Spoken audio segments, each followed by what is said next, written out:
बंधुओं, इस सत्संग में आप लोगों को बताएंगे कि आत्मा जो भोजन करती है उसका सूक्ष्म भाग उसको भी मिलता है। आत्मा जो भोजन करते हैं, हम लोग जो भी भोजन करते हैं उसका सूक्ष्म भाग आत्मा को मिलता है।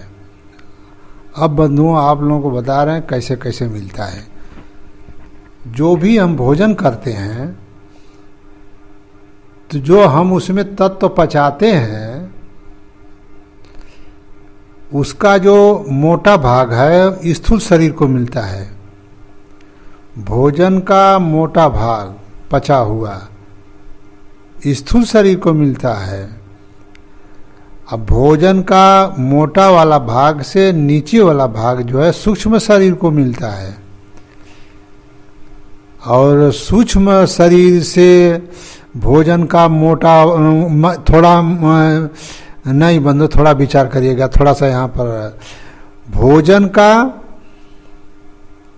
जो भोजन हम करते हैं उसका भोजन जो हम पचाते हैं उसका जो है मोटा वाला भाग स्थूल शरीर को मिलता है, और उससे सूक्ष्म भाग सूक्ष्म शरीर को मिलता है, और उससे महीन भाग भोजन का पचा हुआ महीन भाग कारण शरीर को मिलता है, और उससे महीन भाग महाकारण शरीर को मिलता है, उससे महीन भाग कैवल्य शरीर को मिलता है, उससे महीन भाग हंस शरीर को मिलता है। और भोजन का सबसे सूक्ष्म तत्व आत्मा को मिलता है बंधुओं। इसलिए बंधुओं, यहाँ पर आत्मा जो है भोजन करती है तो उसका सूक्ष्म भाग जो है हमारे आत्मा को मिलता है। छह शरीर जो हमारी है, आत्मा जो छह शरीर पकड़ी हुई है, हंस दे, कैवल्य दे, महाकारण, कारण, सूक्ष्म, स्थूल, ये जो शरीर आत्मा पकड़ी हुई है, इस शरीर को भी संचालन करने के लिए हम भोजन से ही इसको मेंटेन करते हैं। जो हम भोजन करते हैं उससे जो हमारी सूक्ष्म तैयार जो है स्थूल को मिलता है, स्थूल से फिर सूक्ष्म वाले को मिलता है भोजन से ही, और सूक्ष्म वाले से फिर कारण शरीर को मिलता है, उससे महीन वाला भाग महाकारण शरीर को मिलता है, उससे महीन वाला भाग कैवल्य शरीर को मिलता है, उससे महीन भाग हंस शरीर को मिलता है। हंस शरीर से जो सूक्ष्म तत्व होता है बंधु, वो आत्मा को मिलता है। इस आधार से बंधुओं, यह आत्मा जो है यहाँ जो भोजन करती है तो उसका सूक्ष्म भाग हमारे छह शरीर जो है उसको भी मिलता है, उससे भी वो मेंटेन होते हैं हमारे छह शरीर, और उससे सूक्ष्म भाग जो है हमारे आत्मा को मिलता है। इसलिए बंधुओं, आत्मा यहाँ भोजन करती है तो हमारे आत्मा तक शरीर से लेते हुए, स्थूल शरीर से लेते हुए हमारे आत्मा तक जाता है। इसलिए न साहेब कहे हैं कि जय माथे मणि हो, हमारी बात के समझी साखी में कहे हैं साहेब कि जय माथे मणि हो, जो मेरे माथे मणि हुई वह हमारी बात समझी। यानी बंधुओं, जो ब्रह्मचर्या का पालन आत्मा करते हैं तो इसमें आत्मा को गर्मी बनती है, आत्मा में और विराटता बनती है उसकी, उसमें बुद्धि विवेक हर चीज बढ़ता है। तो धीरे धीरे महीन होती है तो साहेब की बात को जानती है। तो इसलिए बंधुओं जो है हमारा भोजन जो है हम करते हैं तो उसका जो है भोजन का सूक्ष्म भाग हमारी आत्मा को मिलता है, और जो है जैसे जैसे मोटा मोटा है तो मोटी मोटी शरीरों को मिलता है। और परमात्मा के देश में आत्मा चली जाती है तो वहां भी भोजन करती है, वहां भी भोजन करती है बंधु। अब देखिए साहब कह रहे हैं अपनी वाणी में, कोई राम रसिक रस पियाऊगे, पियाऊगे युग जियाऊगे, पियाऊगे युग जियाऊगे, फलाय अलंकृत बीज नाही बोकला सुख पंची ताहाँ रस खाई। फलाय अलंकृत बीज नाही बोकला सुख पंची ताहाँ रस खाई।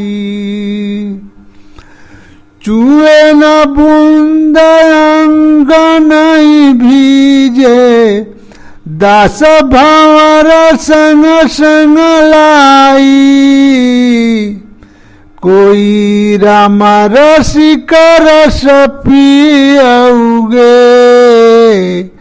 पियउगे युग जियउगे पियउगे युग जियउगे। साहब क्या कह रहे हैं, आप लोग विचार करिए कि कोई राम रसिक रस पियोगे। कोई ऐसा होता है जो परमात्मा के देश जाता है, उसी को साहब कह रहे हैं कोई राम रसिक कोई पीने वाला है, कोई पियोगे। अगर जो पिएगा तो जुग जुग जिएगा। जुग जुग का मतलब कि उसका जन्म मरण जो है 84 लाख योनियों बंदों जो जीव जा रहा है तो वो जाना बंद हो गया। कब? जब वो परमात्मा का देश का भोजन कर लेगा, परमात्मा के देश चला जाएगा, परमात्मा का देश देख लेगा। परमात्मा का देश देख लेगा तो हमारी शरीर छूटेगी तो हम परमात्मा के देश चले जाएंगे, हम देखे रहेंगे तभी जाएंगे। तो इसलिए बंधुओं उसी को साहब कह रहे हैं कि वो फल कैसा है। फल अलंकृत बीज नहीं बोकला सुख पंछी तहाँ रस खाई। वो फल जो है उसमें बीज नहीं है, बकला नहीं है। जैसे यहाँ पत भाई जो फल खाते हैं तो उसमें बीज निकलता है, बोकला निकलता है। तो साहब कहता है कि तोहका ये सब ना हो जब मिली, तोहका तोहरे लायक मिली, उत्तम चीज मिली, तोहका दुख न होई। आ सुख पंछी तहाँ रस खाई, सुख से वो उस चीज को पान करती है आत्मा। चूहे न बूंद अंग नहीं भीजे। ऐसा ना जैसे इजे कोनो चीज हम रसेलू वाला चीज खाता नहीं तो चू के हमार देह पे गिर जात बा। तो प्रभु कहत हो कि ई ऐसन वाला फल उजे ना हो, वहाँ महीन फल है जिसमें चूने वाला नहीं है। दास भौर सब संग लाई। मैं इस जो हमारे पुत्र हैं, हमारे दास हैं, उनके लिए वह भोजन ले आया हूँ। और कोई हमारी बात मानेगा तो उस देश चला जाएगा, उस चीज़ का पान करेगा।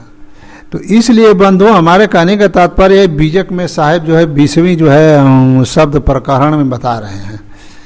तो साहिब जो है बता रहे हैं कि वहाँ भी ये जीव भोजन करता है, आत्मा चली जाती है तो वहाँ भी भोजन करती है। तो यहाँ भी भोजन कर रही है तो हमारी सूक्ष्म तत्व आत्मा को मिल रहा है।